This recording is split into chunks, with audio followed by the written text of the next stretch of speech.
Hello, Leon. It's your Zayde, Mason, here to read you another book.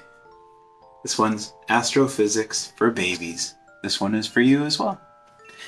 So, let us begin. This is a ball. This one's a sort of yellowish green ball, but it is a ball. It is the shape of the planet Earth. Well, it's close. The Earth is somewhat of an oblate spheroid, but we'll get into that later when you understand spheres a little better. The sun is also shaped like a ball, but much bigger. Yep, it is shaped like a ball, and it is much bigger than the Earth. It is so big that the Earth orbits around the sun.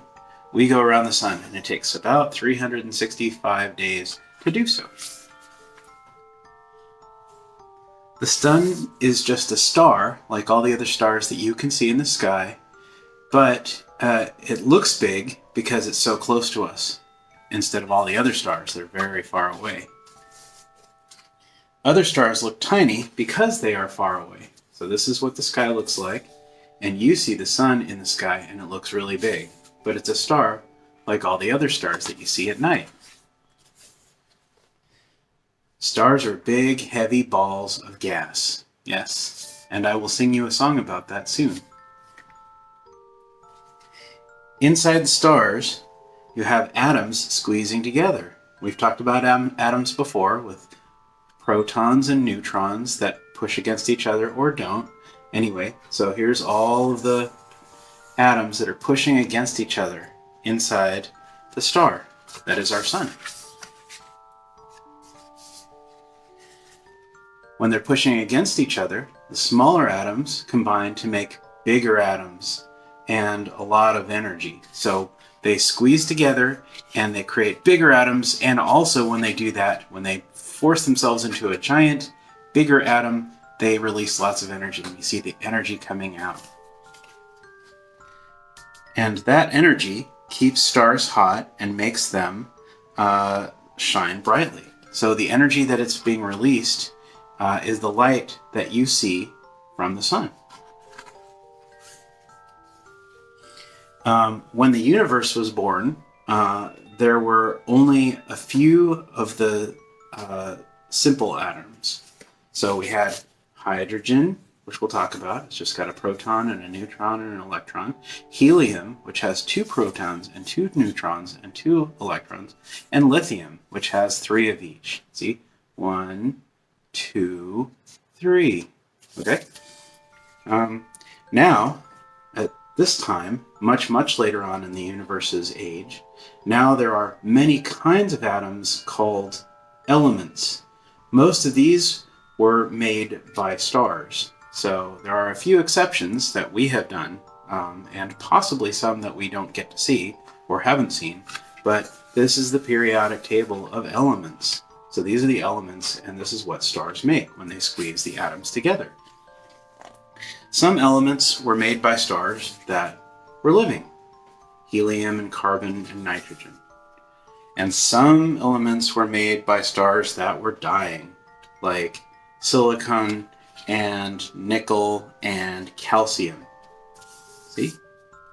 So you end up with all kinds of elements. Some elements were made when stars crashed into each other. Wow, I bet that was a really big explosion. You get uranium and bismuth and gold and platinum and all kinds of other good stuff. So that's what happens when stars crash into each other. Hey look, it's a baby! The very atoms inside your body were created by stars. You, a baby, and me, your Zayde, we were made of stars. We're made of the elements that stars produce, like oxygen and carbon and hydrogen and nitrogen. We're made of those things, and more.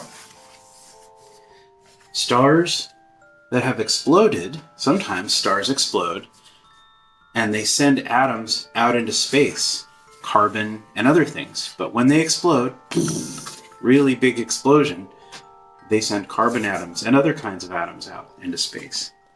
And those atoms that they send out into space were around when our sun formed about 5 billion years ago. So the sun that you see in the sky was formed, made out of the atoms from other stars as well. And when the Earth formed, which was after the sun, or approximately about the same time, it was made out of star stuff as well, the stuff that other stars ejected when they exploded. And those atoms were still on Earth when you were born. So when you were born, all of the stuff that came out of all of those stars that exploded that made our sun and the Earth that we live on and the moon and everything you see and you were here when you were born. When new stars form, they recycle atoms from old stars. So this is how you make new stars. A star, gets bigger and bigger and bigger, and then it eventually explodes and ejects all kinds of atoms that it has made, which go form other galaxies that make other stars that make more explosions, and it goes on in a cycle. And you are a part of that cycle. So you are made of the star stuff that's going to continue on to make other stars and galaxies and everything you can see. The atoms of old stars live in you. You are a living stardust piece. Just like me. We are all pieces of stardust. Now you know astrophysics. Yay! So now you have learned astrophysics for babies. So this is me, your Zayde Mason, checking out. I love you very much, Leon. And I will read you another book soon, or maybe sing you a song. Bye!